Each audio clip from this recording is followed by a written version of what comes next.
Rahul Gandhi ji.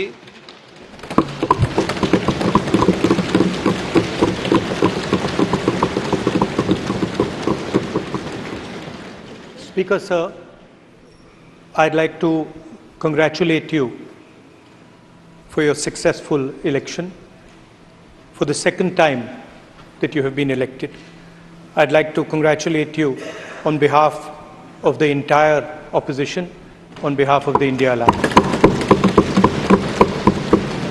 Speaker, sir, this House represents the voice of India's people. And you, Speaker, sir, are the final arbiter of that voice.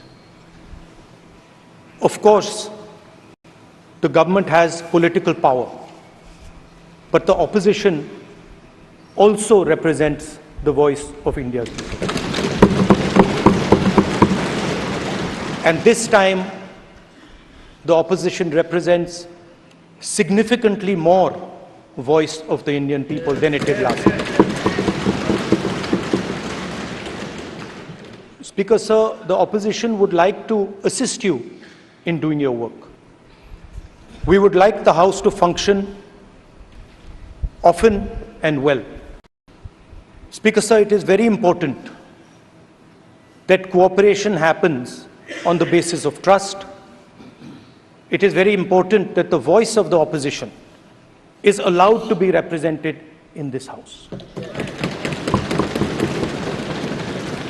I'm confident that you will allow us to represent our voice, allow us to speak, allow us to represent the voice of the people of India. Speaker, sir, the question is not how efficiently the House is run.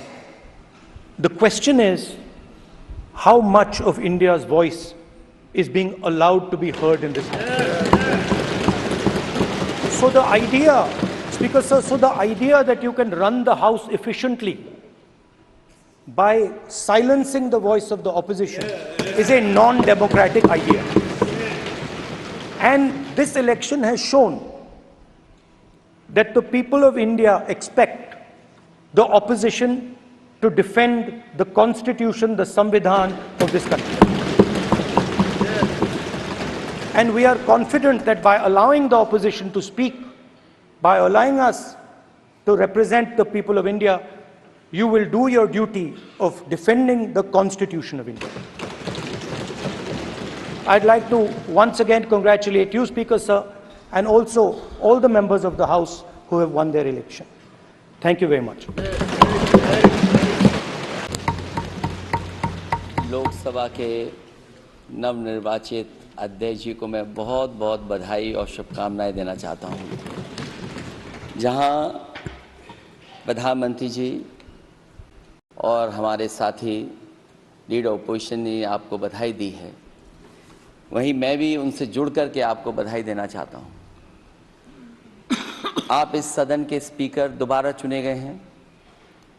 आपके पास 5 साल का जहां अनुभव रहा है, वहीं आपके पुराने और नए सदन का भी आपको अनुभव रहा है। मैं अपनी तरफ से, अपने साथ के सभी सदस्यों की तरफ से बहुत बहुत बधाई और शुभकामनाएं देता हूं। जिस पद पर आप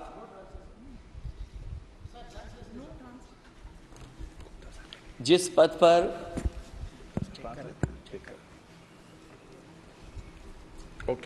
पद पर आप बैठे हैं, इससे बहुत गौरवशाली परंपराएं जुड़ी हुई हैं और हम सब यही मानते हैं कि बिना भेदभाव के आगे बढ़ेगा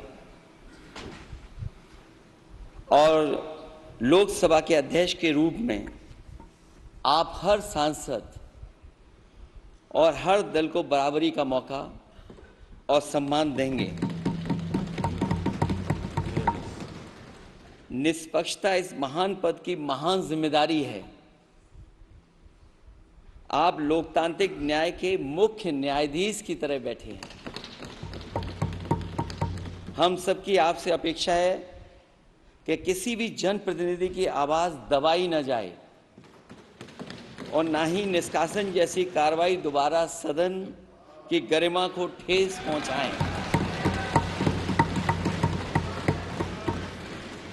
आपका अंकुश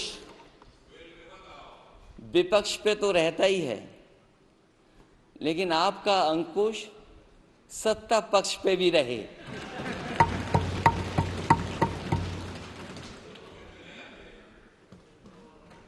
अध्यक्ष महोदय, आपके इशारे पर सदन चले,